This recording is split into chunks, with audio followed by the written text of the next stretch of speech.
Olá, pessoal, boa noite para todos, para todas. É com muita alegria, a emoção renovada, estar de volta no grupo da Fraternidade Espírita Irmã Sheila, nessa dinâmica da OSCAL, esse movimento que eu tenho tanto carinho e gratidão, uma vez que em 1987 eu subi as escadas do Grupo Sheila e a minha vida nunca mais foi a mesma, vindo a conhecer o Espiritismo.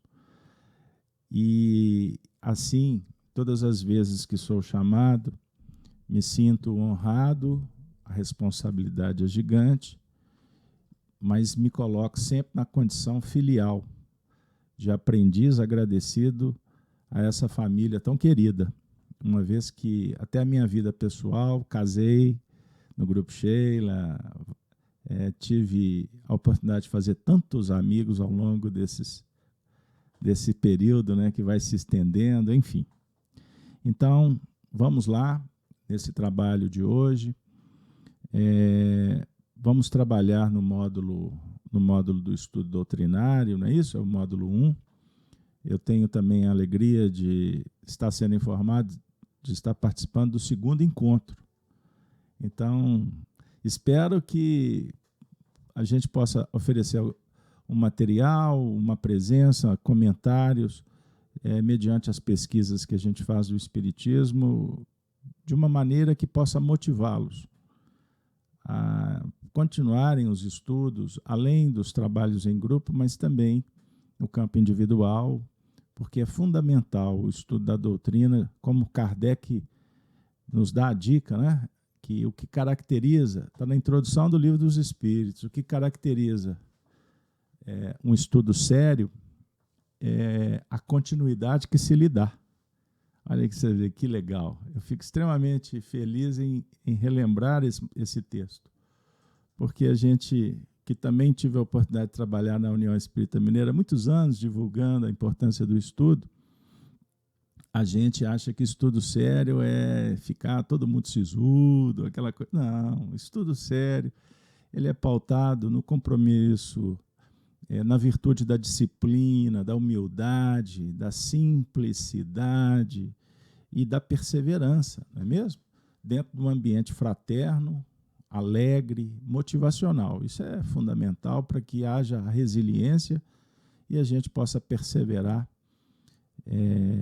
porque é fundamental, é imprescindível o esforço dentro dessa escola filosófica que o Espiritismo nos revela.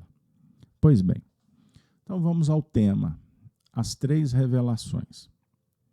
Bom, naturalmente, a palavra revelação, nós vamos ouvir, nós vamos gravitar em torno dela, eu posso dizer assim, praticamente todo o encontro espiritista que abre portais para o despertar da consciência, cada vez a consciência num nível mais elevado. Então a gente observa que a providência divina nos envolve, nos oferece todos os elementos que necessitamos para percorrermos o caminho evolutivo e, no contexto reencarnatório, trabalhar constantemente em busca da compreensão quanto à finalidade da vida. Para que existir? Isso é muito sério.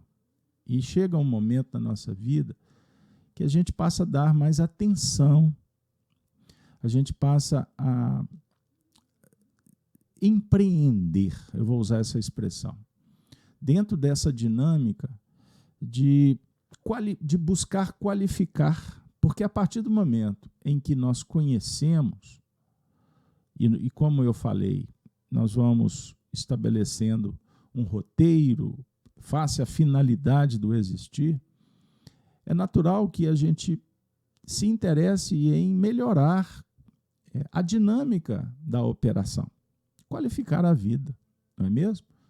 E o Espiritismo, ele vem como uma grande revelação. E eu, antes de entrar propriamente no contexto das 3 revelações, que é o objeto principal, eu gosto sempre de trabalhar os estudos que eu participo,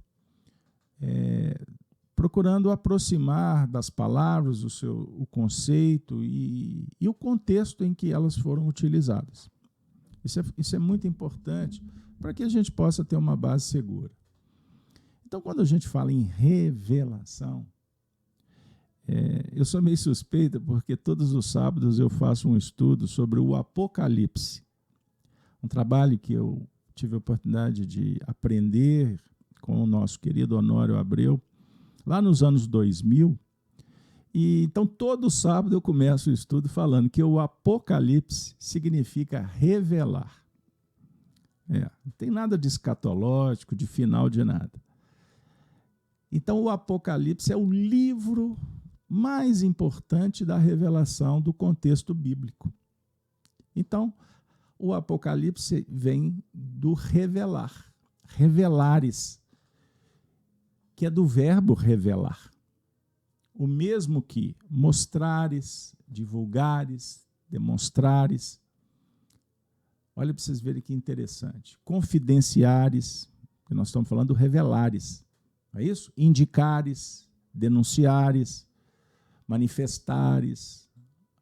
Então, na verdade, é tirar o véu. Esse é o significado. Tirar o véu.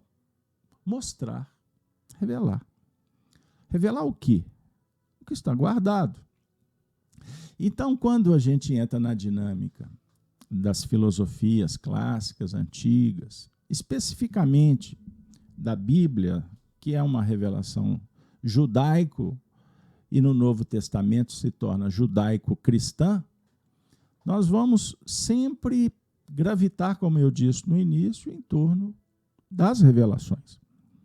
Porque é muito interessante a gente lembrar o seguinte, que todas as escolas filosóficas do bem anunciam o progresso, indicam a necessidade de compreendermos, de conhecermos, para dominar e transformar o mundo íntimo. Eis a essência da filosofia. Trazendo, por exemplo, Pitágoras, que é o pai dessa palavra, né, filosofia, que é amor à verdade. Perguntaram para ele se ele tinha sabedoria. Ele responde, não, sabedoria pertence aos deuses, mas eu amo a busca pela verdade. Então eu tento me aproximar dos deuses. Olha que interessante. Então surge a palavra filosofia, que é amor à verdade. Não significa deter a verdade. E no cristianismo nós vamos sempre nos esbarrar também com a palavra discípulos, uma vez que estamos nos candidatando ao discipulado com o Cristo. Então, discípulo e filósofo se confundem, o significado é o mesmo, aprendizes. Aqueles que dão a vida em busca da verdade. Pois bem, então, tirar o véu do símbolo. Toda a escola filosófica por excelência mostra a importância do símbolo. Ou seja, o símbolo é como se fosse um baú que guarda uma ideia. E aí, naturalmente, eu tenho obrigatoriamente que lembrar de Platão, quando fala que existe o mundo das ideias e o mundo sensível. O mundo das ideias, o mundo abstrato, que no Espiritismo nós poderíamos falar que é o mundo dos espíritos. Percebam bem. É o que nós ainda não alcançamos quanto encarnados. Mas, sob o ponto de vista espiritual, é o se deparar com uma semente que está chegando para o nosso coração. E entender que semente é essa, para que ela serve. Então você se esforça e você então se aproxima do símbolo. E o símbolo vai sendo retirado. E aí eu posso, naturalmente, lembrar de Jesus, que é um mestre por excelência, quando afirma: pedi e obtereis, buscai e achareis. batei e abri-se-vos-á. Ou seja, dinamiza a vida, abra as portas, procure, se esforce, que a vida vai te responder. É uma questão natural do processo. Entendam isso. Então, todas as vezes que você ora, você abre possibilidades para receber conteúdo, bênçãos, remédio. E, sob o ponto de vista filosófico, buscar entender, ver, como o cego Bartimeu respondeu após a indagação do mestre: o que queres? Ele disse: ver. Isso é extraordinário. No Apocalipse, no capítulo 3, tem uma expressão muito interessante que encaixa aqui para a gente. Sobre o ponto de vista de usarmos do colírio da verdade para poder ver o que não víamos antes. Compreenderam? Então, esse movimento inicial de definição, de conceitos, ele nos ajuda bastante. Primeiro, para que a gente possa simplificar o processo, dizendo que o tempo todo nós podemos ter revelações. Óbvio que num cenário comum da vida, a gente pode ter inspirações, você bate na porta de um livro, é um conselho. A vida corre atrás de cada um com sinais. Mas compete a cada um de nós interpretar, compreender que sinais. O que a vida está nos dizendo? Percebam bem. Então eu estou nesse início propondo que a gente possa abrir o coração em agradecimento. Porque nós estamos assim com uma equação chamada misericórdia e mérito. O mérito em função da busca, do trabalho. E a misericórdia que responde. Mas a misericórdia não espera que a gente se movimente. Ela também intervém. Então, nós podemos ser visitados por revelações de várias formas, com o objetivo de nos despertar, para aí sim você iniciar um movimento, pois a nossa alma é volitiva. Olha aí, essa é uma expressão usada por André Luiz no livro Mecanismo da Mediunidade, quando ele fala da energia mental. Olha que interessante. Portanto, o indivíduo que está lá no cantinho do mundo, ignorante, não tem informações que nós, por exemplo, estamos acessando, mas a misericórdia o visita e revela muitas coisas para ele. Bom, então Kardec, no livro A Gênese, os milagres e as predições segundo o Espiritismo, e eu gosto sempre nos grupos de estudo dar algumas dicas. Não estudamos Espiritismo por recorte. Então não se dê por satisfeito com uma questão do Livro dos Espíritos. Saiba que ela se desdobra. Essa questão é multifacetária e apresenta infinitas possibilidades de conhecimento. Então aprenda a navegar, familiarizar com a obra espírita. Então, na Gênese, no livro, Kardec vai falar da revelação. E nesta abordagem, ele vai falar da revelação individual e da revelação coletiva, simplificando. Tá? Então, nós, quanto à revelação individual, eu acho que ficou claro. Se não, por favor, anote e depois a gente volta no assunto. A gente, com perguntas ou comentários, sempre é muito importante. Grupo de estudo a gente constrói juntos. Lembrem, vamos lembrar disso. Porque a misericórdia que nos oferece Entendam isso. Então, continuando. Então, nós temos a revelação individual, que ficou clara, e a revelação coletiva, uma vez que a evolução ela se dá principalmente em nível individual. Não esqueçam disso. Conheça a ti mesmo. Domina a ti mesmo. Transforma a ti mesmo. Mas a misericórdia da providência divina proporciona a evolução, faculta, superintende a evolução do indivíduo com seus pares. Em todos os reinos da natureza, do micro ao macrocosmos. Porque assim nós vamos desenvolvendo virtudes como da colaboração, tolerância, fraternidade. Fraternidade é virtude, tá? Caridade é virtude, ok?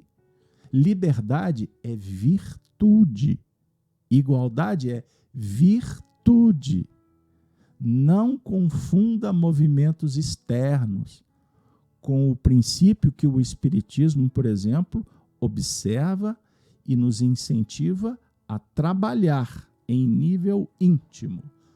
Mas no sistema de colaboração, porque vivemos, entendam isso, em toda relação, um regime de interdependência e repercussão.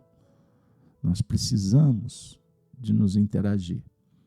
Então, nós assimilamos o que o irmão dá e eu retribuo.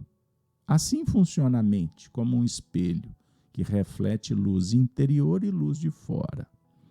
Então, dentro do contexto de uma relação a dois, familiar, existem revelações que envolvem os grupos, como também a coletividade, sobre o ponto de vista planetário, vamos dizer assim, para simplificar. Então, Deus conversa com os homens pelos homens, que vão se tornando discípulos, despertando consciência e passam a representar o pensamento de Deus em todos os ambientes, a definir que todos os povos são visitados por revelações. Mas, subindo na escala, para a gente ter uma visão assim mais abrangente sob o ponto de vista planetário, quem dera se a gente pudesse falar no sentido cósmico. Mas vamos ficar no planeta que já temos muito material. Então, em nível planetário, os homens foram visitados por muitas revelações e assim surgiram as escolas filosóficas, certo? Na Índia antiga, no Egito, na Pérsia, os caldeus, podemos citar os celtas, num ambiente da raça ariana, e por aí vai. Mas sobre o ponto de vista da síntese de todas as revelações, e ao mesmo tempo um fulcro que transcende as demais escolas filosóficas, nós vamos ter a revelação judaico-cristã. Ela é melhor? Ela é pior? Não entramos nesse mérito, porque é bobagem. Eu estou falando sob o ponto de vista transcendente, não humano, certo? Então, como eu disse, vamos lembrar que em Espiritismo, na tradição judaico-cristã, a gente não pode esquecer disso. O Espiritismo não está fora da tradição judaico-cristã. Ele é um prosseguimento, ele é um desenvolvimento. Mas eu chamo a atenção, não comparando a tradição judaico-cristã com a tradição hinduísta, por exemplo. Não é nesse sentido. É num sentido crístico planetário. Por quê? Jesus, Cristo, é o governador espiritual do nosso planeta. Essa teoria se tornou um fundamento doutrinário espírita. Ponto. Tanto que Allan Kardec apresenta toda a moral da doutrina espírita baseada na moral do Cristo, a moral do Evangelho. Como Kardec afirma, não existe outra igual e muito menos melhor. Olha que interessante. Pois bem, então dentro desse cenário crístico planetário, nós vamos nos deparar com 3 revelações. As 3 grandes revelações. Então, até aqui, eu espero o pensamento está claro para vocês. Repetindo, no início individual, abrangemos, falamos das nações, e agora nós vamos falar em nível planetário. Então, nós temos as 3 revelações, 3 grandes revelações.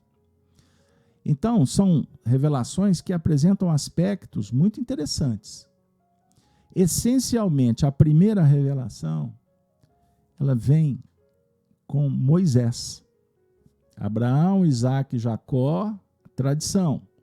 Mas foi em Moisés, o grande legislador, que Deus se manifesta através, obviamente, da espiritualidade, que vai dialogar com Moisés em fenômenos mediúnicos. Eu não vou me deter nessa parte, tá bom? Mas todos conhecemos a história, Moisés recebendo os 10 mandamentos, certinho? Os 10 mandamentos, conforme sintetiza Allan Kardec, Evangelho segundo o Espiritismo, capítulo 1º. A lei mosaica, ela tem 2 partes distintas. O que importa no sentido planetário, crístico, transcendente, é a primeira parte, os 10 mandamentos. Porque a segunda parte foram leis que Moisés instituiu para organizar o povo judeu. Percebam bem. Então, aí ele passa a ter, então, uma conotação particularista e não universal. Os 10 mandamentos, sim, é universal, inclusivo, abrangente e plural. E o poder da verdade, agora eu busco Emmanuel, ele tem uma frase que eu sou apaixonado. Ele fala assim, que o poder da verdade está na síntese. Olha que sensacional. Então, a síntese dos 10 mandamentos, que todos conhecem, amar a Deus sobre todas as coisas, não pronunciareis em vão o nome do Senhor, lembrai-vos de santificar o dia de sábado, honrai o vosso pai e a vossa mãe, não mateis, não cometeis adultério, não roubeis, não presteis testemunho falso, não desejeis a mulher do vosso próximo, não cobiceis a casa do vosso próximo. Olha que interessante. Você se lembra dos 10 mandamentos? Pois bem, obviamente que uma linguagem figurada. Então, me chama muita atenção as coisas estranhas que acontecem nesse mundo, nos aspectos degenerados em nível moral, que querem até agora reconfigurar, repaginar, querem reescrever os textos das tradições, porque falam que são preconceituosos, que são exclusivos, que são... Significa, apresenta a ignorância quanto aos símbolos que as tradições guardam. E por isso a mensagem é atemporal. Ela não é temporal. Então, quando vocês se depararem com esses textos, é uma dica para os estudiosos atentos, e eu não tenho dúvida que esse grupo está firme, sintonizado com o Cristo.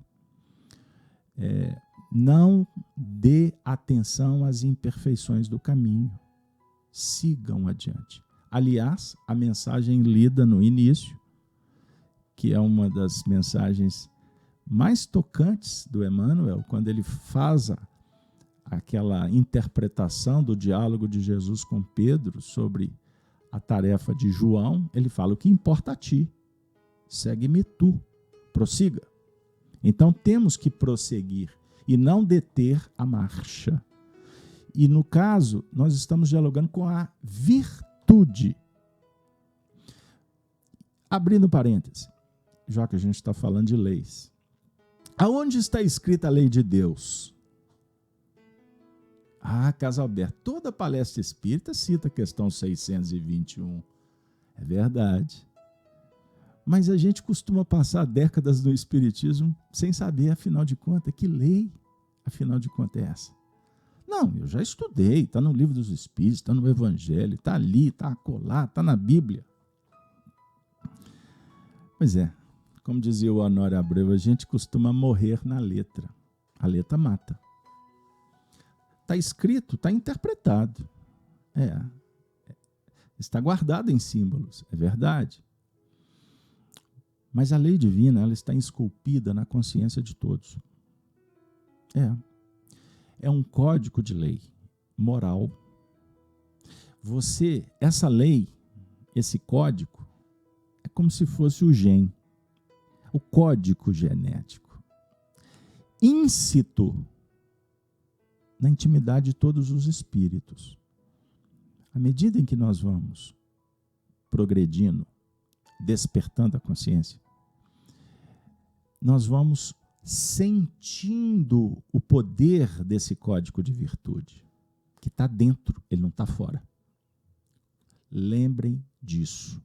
Então, todas as vezes que você pratica uma virtude, você está, a sua personalidade está permitindo que a luz irradie, que a luz brilhe. Brilhai a vossa luz. Andai enquanto tendes luz. Percebam bem, e essa luz é boa, ela faz bem, ela encanta, ela poetiza, ela é bela, e ela harmoniza você, a sua personalidade, com a sua essência crística, porque você é essência divina. Olha que maravilha. Pois bem, mas temos as revelações, temos as doutrinas, temos as escolas filosóficas e temos um laboratório para exercitar. E exercita-se na convivência com todos os seres da criação. Aquele que está do seu lado, aquela que caminha contigo, aqueles que fazem parte do grupo de estudo, da família, da nação, do planeta, o seu cão de estimação, a flor do seu jardim. Percebam bem? Ou seres invisíveis da criação que você não identifica com o sensório físico, mas eles estão em toda parte. Questão 7.6 do Livro dos Espíritos. Olha que maravilha. Quem são eles? São os espíritos. Não estou referindo à questão 23, espírito com E minúsculo, que foi criado simples e ignorante. Não. Eu estou falando do espírito com pensamento contínuo, que ocupa as dimensões, estão em toda parte e dialogam entre si através da linguagem do pensamento.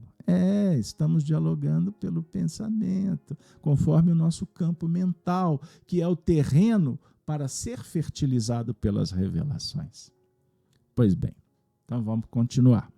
Então, o Antigo Testamento, os 10 mandamentos, eu vou falar dos 10 mandamentos, porque se eu for entrar na vibe de falar do Antigo Testamento como um todo, complica.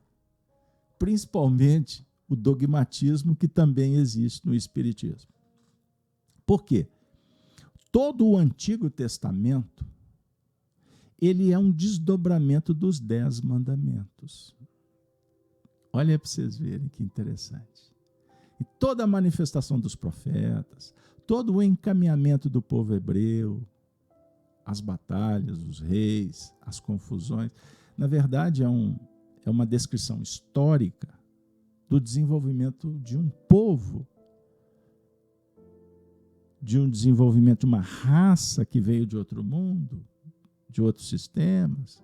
Isso em Espiritismo você vai ver. É verdade. mas é o diálogo da caminhada de cada um de nós. Está ali. Então, quando você lê aquelas histórias, tente se contextualizar dentro dela. Mergulha, porque você vai se achar por lá. E eu não estou dizendo que você foi um personagem que esteve lá, mas tem a ver com a sua trajetória transcendente, evolutiva. Então você vai se encontrar em Abel, em Caim, o jogo da sedução da serpente, que no Apocalipse se torna um dragão. Percebam bem. Então, resumindo para não complicar, o Antigo Testamento, ele, na expressão kardeciana, que embora está falando dos 10 mandamentos, mas a gente pode ampliar, porque Kardec falaria isso também. Ele está sintetizado numa palavra chamada justiça. Então, a primeira revelação é um diálogo com a justiça. Código de lei moral, que está esculpido, repito, na intimidade de cada espírito. Olha que maravilha. Pois bem, então surge a segunda revelação.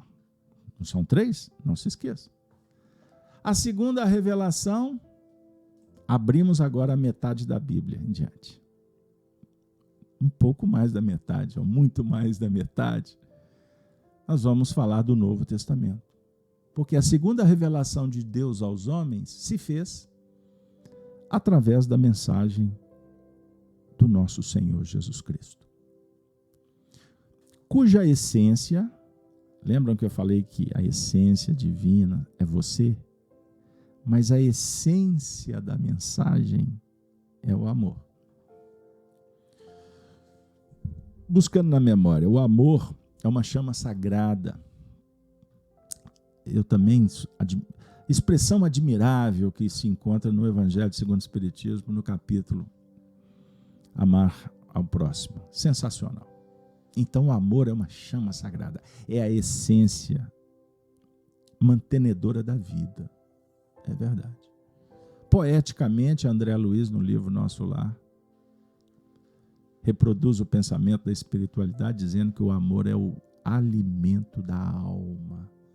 Olha que maravilha. Então nós nos alimentamos da própria essência que você expande, irradia. Sensacional. Maravilhoso. Pois é.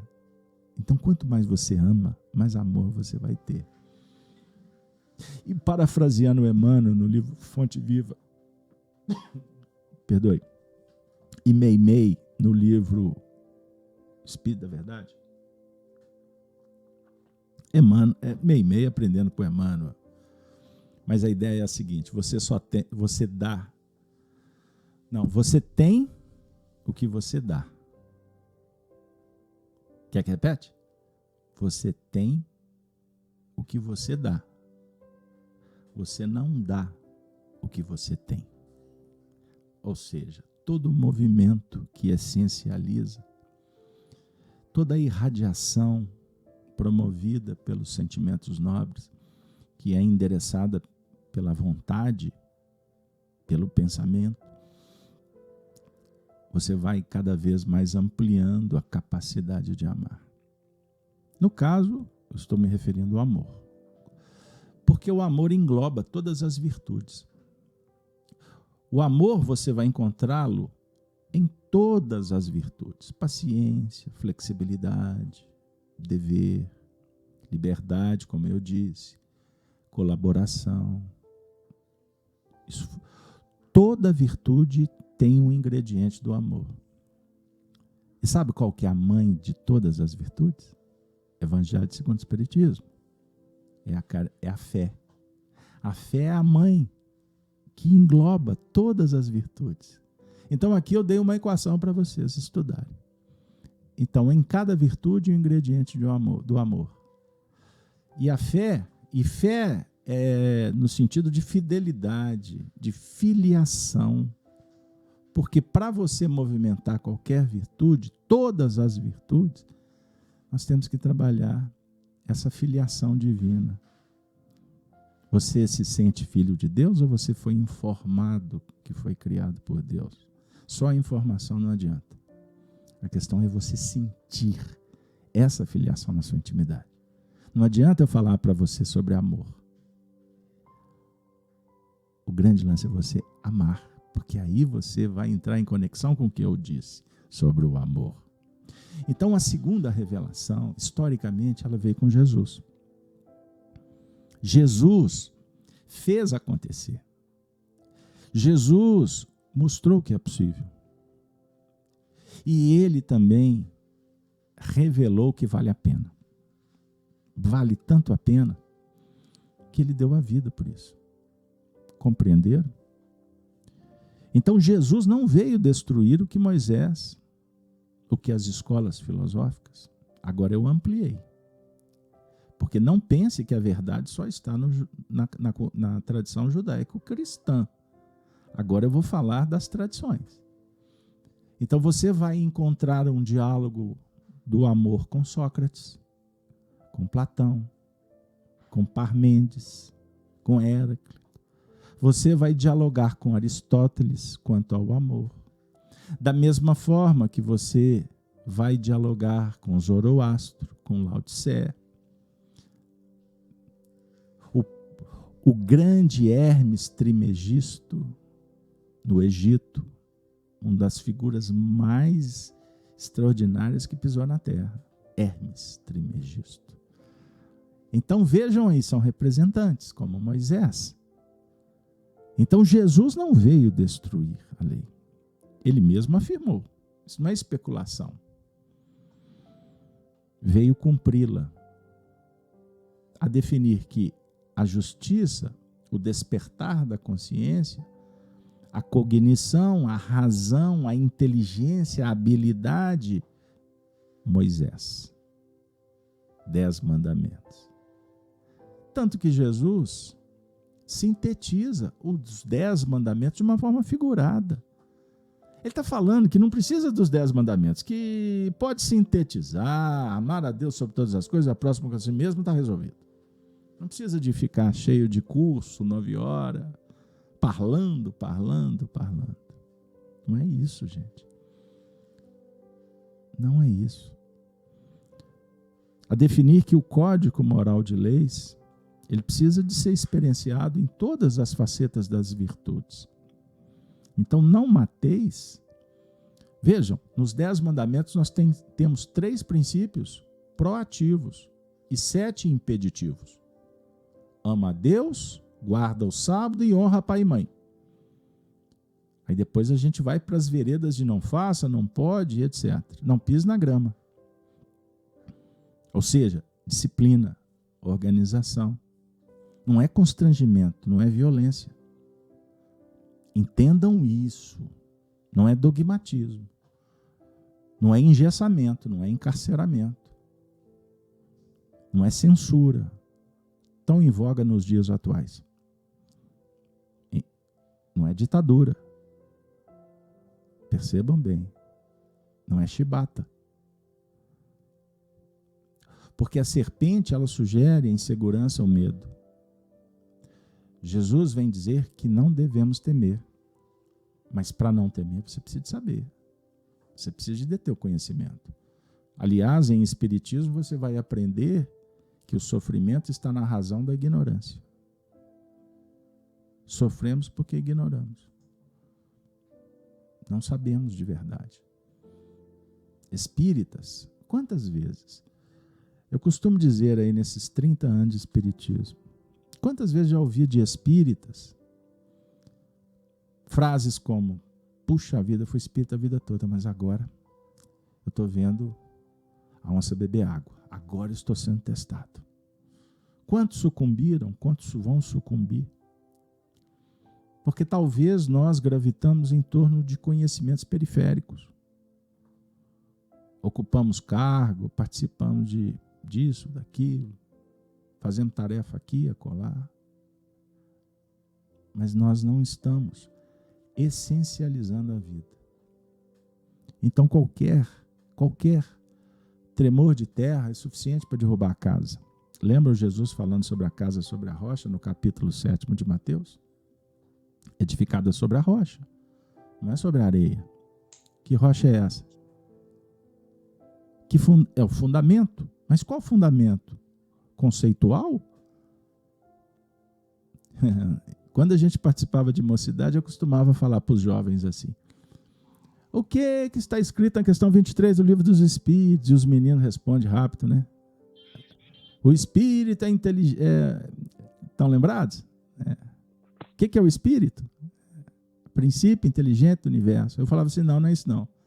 Como não, Carlos Alberto? Está escrito. Tá bom, está escrito. Começa a dizer: o Espírito sou eu. No dia que você afirmar que o Espírito é você, mas afirmar não de boca, testemunhar mesmo, sob o ponto de vista do testemunho de cada um.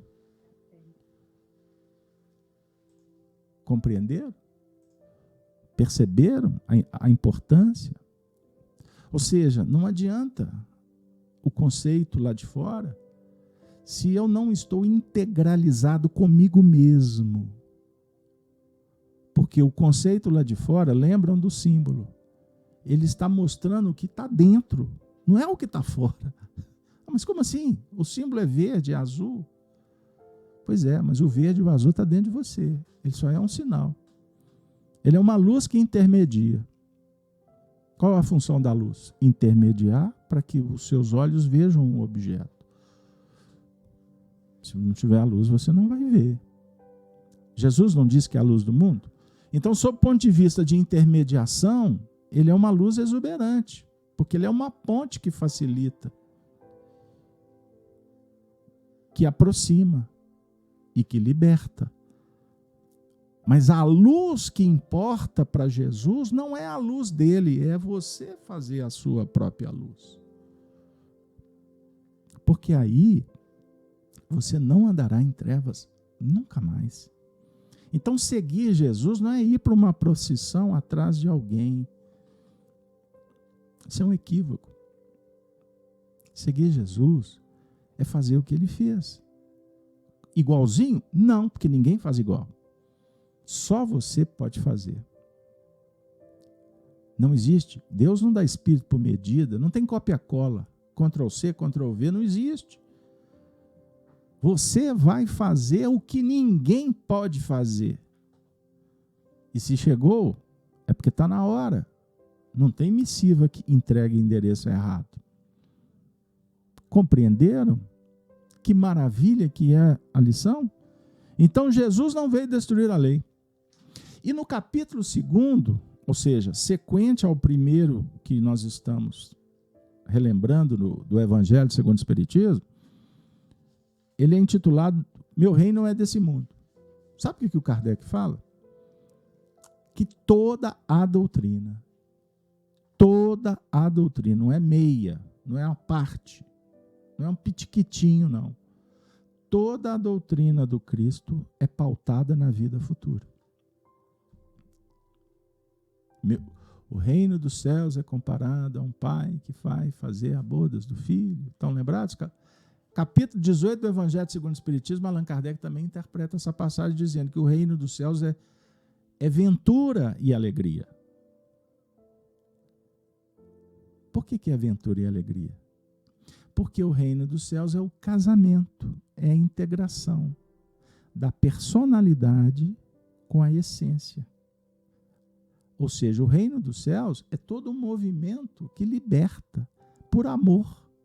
E para que haja esse movimento, tem que ter o autoacolhimento amoroso, o autorrespeito, a alta responsabilidade, o abraçar o dever, o amor resignado, o amor obediente.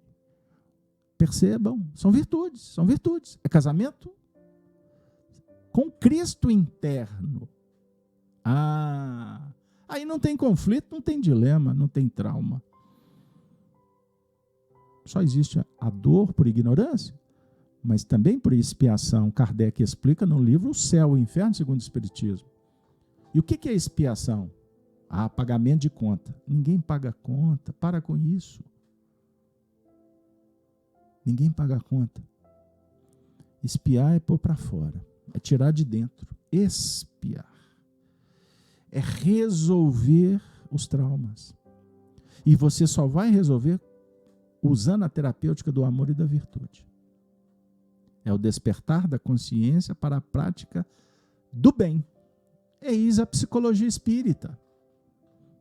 Espiritismo é um estudo psicológico da alma, do espírito, não é psicologia materialista, comportamental, é outra história. Todas as ciências têm o seu papel. A do espiritismo, o do espiritismo é complexo. Então vejam aí, a doutrina do Cristo é futura. Por que futura? Pautada na vida futura, apoiada em valores que não são do aqui e agora. Imediatistas, materialistas, niilistas. Não tem a ver com esse jogo da sedução que tem enganado o mundo inteiro, levando a derrocada moral. Por isso a crise, a depressão, o suicídio. Esse número alarmante de ansiedade, de angústia, de depressão. E, por consequência, o suicídio, como eu citei há pouco tempo. É porque o ser humano desconectou das tradições, da história, dos símbolos. Eles querem destruir os símbolos aí fora. Sem símbolo. Como? Você quer tudo pronto, rápido, imediatista? Nós não aprendemos o espiritismo a toque de caixa, TikTok. Eu tenho um canal no YouTube, o pessoal fala assim, Carlos Alberto, solta umas curtinhas aí. Eu falei assim, curtinha? Estou há 30 anos no espiritismo, estudos aprofundados, não sei nada, e eu vou incentivar as pessoas ao menor esforço? Percebam o que eu estou dizendo. Então, a terceira revelação é o espiritismo. Porque vem no tempo certo para dinamizar todo o contexto que vem sendo trabalhado em nível histórico, das tradições, das escolas, que cumprem o seu papel,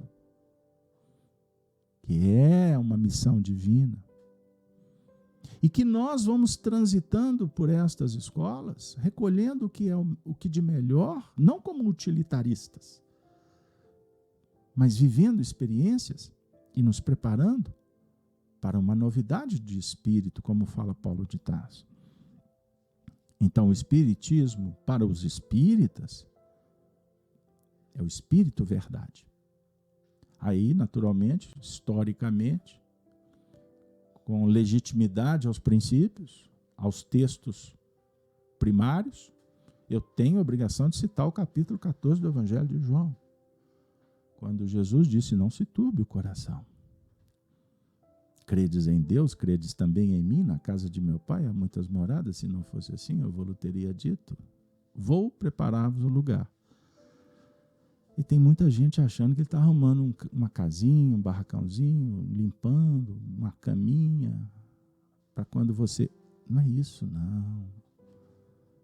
É o Cristo interno se manifestando, indicando, apontando e enviando as almas, os professores, os benfeitores, para nos fazer despertar, como no símbolo.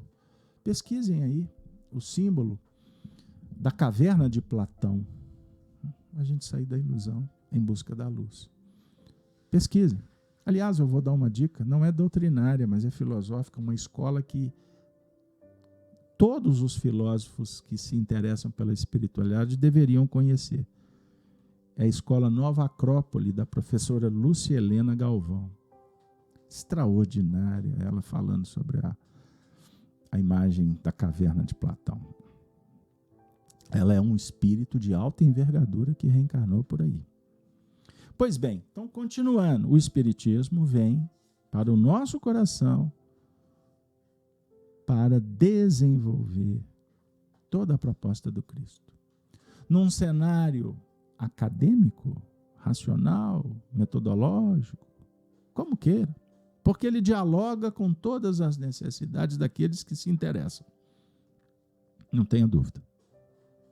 Eu não tenho tempo para falar da história do Espiritismo, vocês vão ter uma outra aula e vão ter uma vida inteira para conhecer Kardec, a Sociedade Espírita de Paris. Mas antes disso, eu vou dar uma dica. Leiam o livro Revolução Espírita, do Paulo Henrique Figueiredo, e depois leiam outros livros que ele escreveu na sequência, contando a história da chegada do Espiritismo. É extraordinário. Porque o cenário foi preparado pela espiritualidade até que Kardec chegasse, para dar continuidade ao que já estava sendo debatido pelo chamado espiritualismo racional, que atingiu as culminâncias nas universidades em França, onde discutiam a psicologia da alma, a teodiceia. A universidade estudava a moral, estudava a realidade do mundo metafísico e por aí vai. Depois as coisas descambaram por um materialismo e o espiritualismo foi rechaçado, abominado, não é? Até que o tempo passasse e as coisas vão acontecendo muito devagarinho nos nossos dias. Mas o certo é que o Espiritismo dialoga em nível filosófico, científico e com a essência religiosa, não a religião externa. A religião do coração, como dissera Kardec na Revista Espírita, num discurso espetacular, um dos que eu sou assim fã de carteirinha. 1868, ele fez um discurso no Dia dos Mortos, ou Dia de Todos os Santos, melhor dizendo, onde ele vai falar sobre se o espiritismo é filosofia, é religião, mas ele utiliza uma expressão extraordinária, que a religião espírita é a religião do coração, a que parte da alma. Ele estava falando da essência. Ele estava falando de brilhar a luz. Percebam bem. Ele não estava falando de práticas exteriores, embora o contexto social, as atividades façam parte para nos ajudar a organizar a nossa mente, disciplinar o comportamento, mudar os hábitos, nos relacionar de uma forma diferente, não com um viés materialista, mas o comportamento no movimento espírita ele tem que ser prioritariamente essencializado. Bem-aventurado quem entende. A questão é que muitas vezes o lado humano fala alto e a gente como que adulteramos novamente a mensagem do Cristo. Corruptamos, nos desviamos por falsas interpretações. Então, o Espiritismo propõe, vejam que extraordinário, a aliança da ciência e da religião. A religião é essencial. Como falou Albert Einstein, o Deus que fala no meu coração, não o Deus dos homens. Ele disse, existe a religião extrínseca e a religião intrínseca. É desta que Allan Kardec se refere. É por aí que nós vamos ser felizes. Por isso, o Espiritismo, vejam uma expressão kardeciana, uma das minhas preferidas também. Duas, aliás, o Espiritismo é uma chave que faltava para que a humanidade compreendesse os símbolos. Gente, a gente precisa de rodagem muitas vezes para chegar aí. Kardec fala no Evangelho segundo o Espiritismo, no Livro dos Médiuns e no livro A Gênese, sobre essa chave que faltava para a humanidade. E ele diz assim, com a chegada do Espiritismo, os homens poderão voltar nas tradições antigas e aprender o que até então não foi possível. Vejam bem, ele está dizendo assim, estuda o hinduísmo, estuda o judaísmo, entre nas escolas filosóficas clássicas Estudem as Confissões de Santo Agostinho, leia Dante Alighieri com a Divina Comédia, Homero, Shakespeare.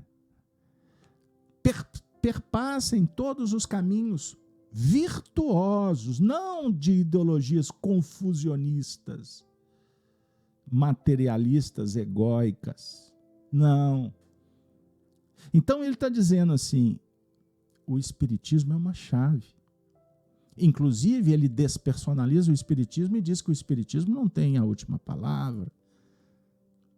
Ele perguntou para os espíritos quanto o papel do Espiritismo no futuro, se seria a religião do futuro. Não! O Espiritismo, vejam que revelação. O Espiritismo será a alma das religiões. Sensacional! O Espiritismo será a alma da ciência. No futuro, a ciência vai deixar de ser materialista e dogmática e se achar a dona da verdade, como a igreja um dia também pensou. Então, nós temos a ciência dogmática e a religião também dogmática. Todas vão ceder após os impactos, as dificuldades, as lutas do caminho. Portanto, o espírita raiz, que estuda Kardec, que compreende a proposta espírita, ele sabe que o Espiritismo não dialoga com revoluções do mundo. O Espiritismo não se presta a fazer movimentos barulhentos aí fora. E nem ser passional ou amigo, conivente dos problemas terrenos. Não. O Espiritismo, a revolução que se apresta, o papel do Espiritismo é propor um movimento moral, revolução moral. Os grandes espíritos, mensageiros divinos, sopram a fé, para que todos vós, espíritas, obreiros esclarecidos e ardorosos, façais ouvir a voz humilde do Senhor. Sois todos um grão de areia. Sensacional. Sois todos um grãozinho de areia. Isso me faz recordar, para terminar, Francisco Cândido Xavier. Ele estava no 4º ano de grupo. Ele conversava com os espíritos. Era motivo de chacota no grupo. Até que a professora chamou ao quadro. Já que os espíritos falam com você, faça uma composição. O tema, um grão de areia. Extraordinário, os espíritos dialogando com aquele menino sensível, e eles escrevem dizendo que o grão de areia é capaz, no seu tamanho tão ínfimo, de refletir a luz do sol, a luz de Deus, a luz do Cristo, a luz que cada um possui. O Espiritismo, na visão kardeciana, sim, é uma alavanca impulsionadora, mas não compete ao Espiritismo fazer a renovação social da humanidade. Entendam isso. O Espiritismo propõe a renovação do indivíduo. E com Jesus, recordando dos princípios do cristianismo nascente, nós nos irmanamos de uma forma amiga, cândida, de uma forma tolerante, fraterna, para reverenciar Jesus. O Espiritismo é um triângulo de força, como disse Emmanuel, que une esses 3 ângulos da filosofia, da ciência e da religião, porque, na verdade, o Espiritismo abre os portais para uma nova era em que o Evangelho será o alimento da humanidade e a luz para o grande futuro que nos aguarda. Termino lembrando Paulo de Tarso. O nosso estudo é doutrinário, então me baseio no Livro dos Espíritos, na questão 1009, quando Paulo fala: gravitar em torno da unidade divina, eis o objetivo da humanidade. Para isso, são necessárias 3 coisas: justiça, amor e ciência. Mas 3 forças contrárias, impeditivas, atrapalham o processo. Quais são elas? A ignorância, o ódio e a injustiça. Então temos aqui de novo uma trilogia. Então o número 3, Pai, Filho, Espírito, Verdade, o número 3 da unidade, da dualidade, da trindade, é um diálogo extraordinário que o tempo divino, há de revelar, nos auxiliando nessa marcha ascensional. Recordando os cristãos dos primeiros tempos, sobre inspiração da nossa amada, querida irmã Sheila, André Luiz, que são os patronos desse movimento, que vocês estão sendo abraçados e operando com tanta maestria, com tanta dignidade. Nós vamos nos despedir recordando dos cristãos, os pais da igreja, aqueles que venceram todas as adversidades dos seus tempos e hoje voltam para nos inspirar, pois chegou a hora de nós, os cristãos deste tempo, testemunharmos o amor do Cristo, transformando a nós mesmos por amor, por amar. Que a luz se faça. E os cristãos dos primeiros tempos reverenciavam Jesus dizendo: Ave Cristo. Os que aspiram à glória de servir em teu nome, te glorificam e saúdam. Ave Cristo. Muito obrigado, de coração. Desejo que vocês possam ir até o fim. Não desistam jamais. Todo grupo de estudo eu falo mesmo. Começar é fácil. Continuar é difícil. Chegar ao fim é crucificar-se. Mas para falarmos do Cristo, sem a crucificação pessoal não há cristianização em essência. Então assim, eu desejo para vocês muita paz, muita alegria, felicidade e paz. Nós agradecemos muito a disponibilidade, a exposição, que tocou